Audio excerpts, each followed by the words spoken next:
এই মুহূর্তে পাওয়া আপডেট আন্তর্জাতিক সংবাদে আপনাদের স্বাগত। শুরুতেই শিরোনাম, এরপরেই থাকবে বিস্তারিত।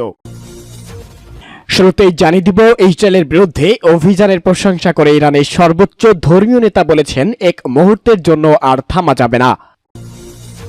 এরপরেই জানিয়ে দিব, ইসরায়েলকে জবাব দিতে সর্বোচ্চ নেতার ফতোয়ার কথা ভুলতে চায় ইরান। এবার কি তাহলে পরমাণু যুদ্ধ? এ নিয়ে জানিয়ে দিব বিস্তারিত খবরে। জানিয়ে দিব, ইসরায়েল হামলা চালালে এবার সেকেন্ডের মধ্যে জবাব দেওয়ার হুঁশিয়ারি ইরানের। থাকবে রাত থেকে ঘন ঘন বিস্ফোরণ। এবার ইরানে পাল্টা হামলা ইসরায়েলের। তৃতীয় বিশ্বযুদ্ধ কি তাহলে শুরু হয়ে গেল? এবং সর্বশেষ জানিয়ে দিব, 5 অঞ্চলে হামলা, রাশিয়ার ক্ষেপণাস্ত্র ও ড্রোন হামলায় বহু বিদ্যুৎ স্থাপনা ধ্বংস। শুনছিলেন শিরোনাম, এখন বিস্তারিত। তবে তার আগে ভিডিওটিতে একটি লাইক ও কমেন্টস করে এই সংবাদ সম্পর্কে আপনার মূল্যবান মতামত জানিয়ে দিন। এবং আপনি যদি ফিলিস্তিনকে ভালোবেসে থাকেন তাহলে চ্যানেলটি সাবস্ক্রাইব করে বেল আইকনটি বাজিয়ে দিন। ইসরায়েলের বিরুদ্ধে অভিযানের প্রশংসা করে ইরানের সর্বোচ্চ নেতা বলেছে, এক মুহূর্তের জন্য আর থামা যাবে না। ইসলামী প্রজাতন্ত্র ইরানের সর্বোচ্চ ধর্মীয় নেতা আয়াতুল্লাহ আলী খামেনি বলেছে, আল্লাহর রহমতে ইরানের সশস্ত্র বাহিনী শক্তি ও দৃঢ়তার ক্ষেত্রে নিজেদের উত্তম অবস্থান এবং গোটা ইরানি জাতির প্রশংসনীয় ভাব মর্যাদা গোটা বিশ্বের সামনে তুলে ধরেছে। আন্তর্জাতিক অঙ্গনে ইরানি জাতির ইচ্ছাশক্তির বাস্তবায়নের প্রমাণ ফুটে উঠেছে। ইসলামী প্রজাতন্ত্র ইরানের সশস্ত্র বাহিনীর শীর্ষ কমান্ডাররা দুপুরে সর্বোচ্চ নেতার সঙ্গে সাক্ষাৎ করতে এলে তিনি এসব কথা বলেন। এ সময় তিনি সাম্প্রতিক কয়েকটি ঘটনায় সশস্ত্র বাহিনীর সাফল্যের প্রশংসা করেন এবং তাদের চেষ্টা প্রচেষ্টার জন্য ধন্যবাদ জানান। বিশ্বে ইরানি জাতির মর্যাদা সমুন্নত রাখার উপর জোর দিয়ে তিনি আরও বলেন, প্রতিভাবান, কর্মক্ষম ও সৃজনশীলদের চিহ্ন করার কাজ সুচারুভাবে এগিয়ে নেওয়ার পাশাপাশি আমাদেরকে দৃঢ়ভাবে কাজ করে যেতে হবে। এই সময় তিনি বলেন, ইরান আর ইসরায়েলের বিরুদ্ধে থেমে থাকবে না। এক মুহূর্তের জন্য আর ইরান থামবে না।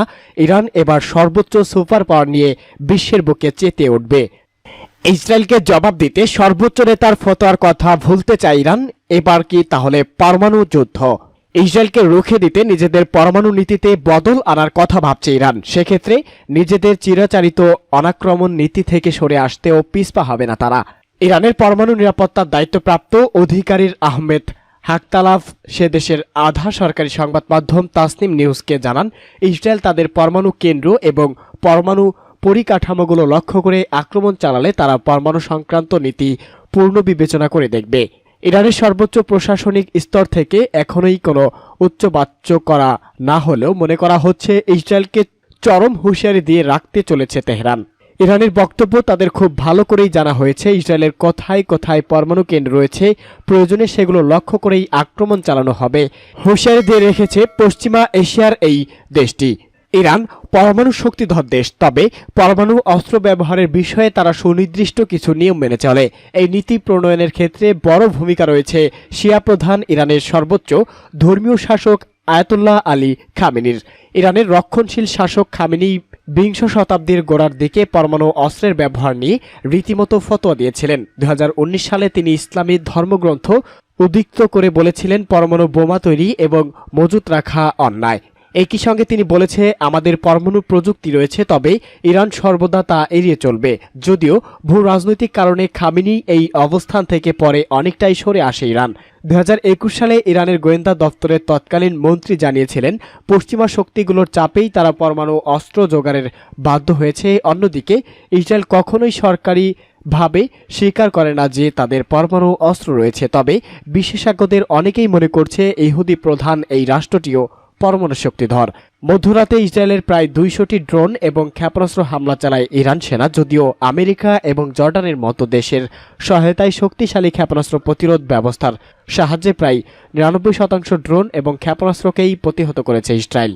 এবার ইরানের প্রেসিডেন্ট সৈয়দ ইব্রাহিম রাইসি দাবি করেন, ইসরায়েল হামলা করলে তার প্রত্যাঘাত হবে অত্যন্ত ভয়ানক। যদিও আমেরিকা, রাশিয়া সহ বিশ্বের বিভিন্ন দেশ ইসরায়েলকে হামলা না করার অনুরোধই করে আসছে বারবার। যদিও সেই অনুরোধ কার্যত ওরেই ইরানকে জবাব দেওয়ার সিদ্ধান্ত অবিচল থাকার কথা জানিয়েছে তেল আবিব। ইরানি হামলার পর সপ্তাহ ঘোরার আগেই শুক্রবার সেই জবাব দিয়েছিল ইসরায়েল, কিন্তু এবার চরম খেপেছে ইরান বাহিনী।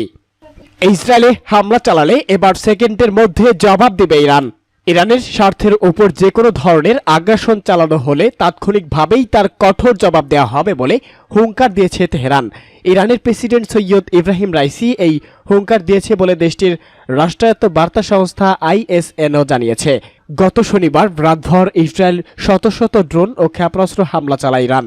এই হামলার একদিন পর ইসরায়েলের যুদ্ধকালীন জরুরি মন্ত্রিসভার বৈঠকে ইরানের হামলার জবাব দেওয়ার সিদ্ধান্ত নিয়েছে তেল আবিব। কাতারের আমির Sheikh Tamim bin Hamad Al থানিকে ইব্রাহিম রাইসি বলেছেন, আমরা স্পষ্টভাবে ঘোষণা দিচ্ছি যে ইরানি স্বার্থের বিরুদ্ধে যে কোনো ধরনের অপরাধীর ন্যূনতম পদক্ষেপ অবশ্যই কঠোর, বিস্তৃত এবং বেদনাদায়ক প্রতিক্রিয়ার মাধ্যমে মোকাবেলা করা হবে। এর আগে সোমবার ইসরায়েলের সামরিক বাহিনীর চিফ অব স্টাফ হারেজি হালেভি বলেন, গত 1 এপ্রিল দামেস্কে ইরানি দূতাবাস ভবনে হামলা প্রতিশোধে ইসরায়েলের উপর ইরানের হামলার প্রতিক্রিয়া একেবারে নিশ্চিত। একই দিন রাতে ইরানের উপপররাষ্ট্রমন্ত্রী আলী বাগেরি কানি দেশটির রাষ্ট্রায়ত্ত টেলিভিশনকে দেওয়া সাক্ষাৎকারে বলেছে, ইসরায়েলের যে কোনো ধরনের প্রতিশোধমূলক পদক্ষেপ তেহরানের পাল্টা আক্রমণ মাত্র কয়েক সেকেন্ডের ব্যাপার হবে। ইরান এবার জবাব দেওয়ার জন্য আর 12 দিন অপেক্ষা করবে না। অন্যদিকে ইরানের সশস্ত্র বাহিনীর যৌথ মুখপাত্র ব্রিগেডিয়ার জেনারেল আব্দুল ফজল শেকারচি ইহুদিবাদী ইসরায়েল শাসক গোষ্ঠীর অপরাধযজ্ঞের পক্ষে অবস্থান না নিতে যুক্তরাজ্য, জার্মানি এবং ফ্রান্সের প্রতি আহ্বান জানিয়েছে। তিনি বলেছে, আমরা যুক্তরাজ্য, ফ্রান্স ও জার্মানির রাষ্ট্রপ্রধানদের পুনরায় স্মরণ করে দিতে চাই যে শিশু হত্যাকারী ইসরায়েলের সন্ত্রাসী শাসক গোষ্ঠীর প্রতি সমর্থন বন্ধ করুন। ইরানের ইস্পাহান শহরে কিছু বিস্ফোরণের শব্দ পাওয়া গেছে। ইসরায়েল ইরানের এই শহরকেই নিশানা বানিয়েছে বলে খবর। এই হামলার পরেই ইরানের এয়ার স্পেস দেওয়া যাওয়ার একাধিক বিমানের রুট ঘুরিয়ে দিয়েছে। ইরানের মিসাইল হামলার পাল্টা জবাব দিল ইসরায়েল। গত বৃহস্পতিবার রাতে ইরানের ওপর হামলা চালালো ইসরায়েল। একাধিক মিসাইল দিয়ে হামলা চালানো হয়েছে। ইরানের ইস্পাহান শহরের বিমানবন্দরের কাছে বিস্ফোরণের শব্দও পাওয়া গিয়েছে। তবে হামলার ভয়াবহতা বা হতাহতের খবর এখনও পাওয়া যায়নি। গত বছর শুরু হয় ইসরায়েল হামাসের যুদ্ধ মোড় নিয়েছে ইসরায়েল ইরানের যুদ্ধে। সিরিয়া ইরানের দূতাবাসে ইসরায়েল এয়ার স্ট্রাইক চালানোর পর ইরান হুঁশিয়ারি দিয়ে বলেছে ইসরায়েলকে কড়া জবাব দেওয়া হবে। সেই হুমকি মতোই গত সপ্তাহে ইসরায়েলের উপর 200 মিসাইল দিয়ে হামলা করেন ইরান। পাল্টা হামলার হুমকি দেয় ইসরায়েলও। এবার সেই হামলাই চালানো বৃহস্পতিবার রাতে। এবিসি নিউজ সূত্রের খবর, ইরানের ইস্পাহান শহরের কাছে বিস্ফোরণের শব্দ পাওয়া গেছে। ইসরায়েল ইরানের এই শহরকেই নিশানা বানিয়েছে বলে খবর। এই হামলার পরেই ইরানের এয়ার স্পেস দিয়ে যাওয়া একাধিক বিমান রুট ঘুরিয়ে দেওয়া হয়েছে। ইরাক ও সিরিয়াতে বিস্ফোরণের শব্দ পাওয়া গিয়েছে বলে খবর জানিয়েছে। প্রসঙ্গত, এই ইস্পাহান শহরেই একাধিক পরমাণু কেন্দ্র রয়েছে। ইরানের ইউরেনিয়াম কেন্দ্র নাতানজ ও এখানেই অবস্থিত। মার্কিন এক অধিকারী জানিয়েছে, ইসরায়েল ইরানের উপর হামলা চালিয়েছে, তবে ইরাক ও সিরিয়ার উপর হামলা চালানো হয়েছে কিনা তা এখনও জানা যায়নি। রাশিয়ার ক্ষেপণাস্ত্র ও ড্রোন হামলায় বহু বিদ্যুৎ স্থাপনা ধ্বংস। ইউক্রেনের 5টি অঞ্চলে বহুত বিদ্যুৎ স্থাপনার উপর ব্যাপক ক্ষেপণাস্ত্র ও ড্রোন হামলা চালিয়েছে রাশিয়া। রুশ বাহিনীর এই হামলায় কিয়েভের জ্বালানি অবকাঠামোর ওপর চাপ বাড়িয়েছে। রাশিয়া খার্কিভ শহর এবং সারা দেশে গুরুত্বপূর্ণ অবকাঠামোগুলো লক্ষ্য করে আঘাত এনেছে। ইউক্রেনের বিদ্যুৎ নেটওয়ার্কের উপর একটি মস্কোর সর্বশেষ হামলার ঘটনা। ইউক্রেনের প্রেসিডেন্ট ভ্লাদিমির জেলেনস্কি সামাজিক মাধ্যম এক্স পেজে দেওয়া এক পোস্টে বলেছেন, কিয়েভ সহ মধ্য, পূর্ব এবং পশ্চিম ইউক্রেনের বিভিন্ন স্থাপনায় রাশিয়া 40টিরও বেশি ক্ষেপণাস্ত্র এবং 40টি ড্রোন নিক্ষেপ করেছে। ইউক্রেনের কর্মকর্তারা এখন পর্যন্ত কোনো হতাহতের খবর দেননি। জেলেনস্কি নিশ্চিত করেছে যে মস্কো সারা দেশে গুরুত্বপূর্ণ অবকাঠামোতে আঘাত করেছে, কারণ বিভিন্ন অঞ্চলের রিপোর্ট এই ইঙ্গিত দিয়েছে যে বিদ্যুৎ কেন্দ্র এবং গ্যাস সরবরাহ কেন্দ্রগুলোর উপর বিশেষভাবে হামলা করা হয়েছে।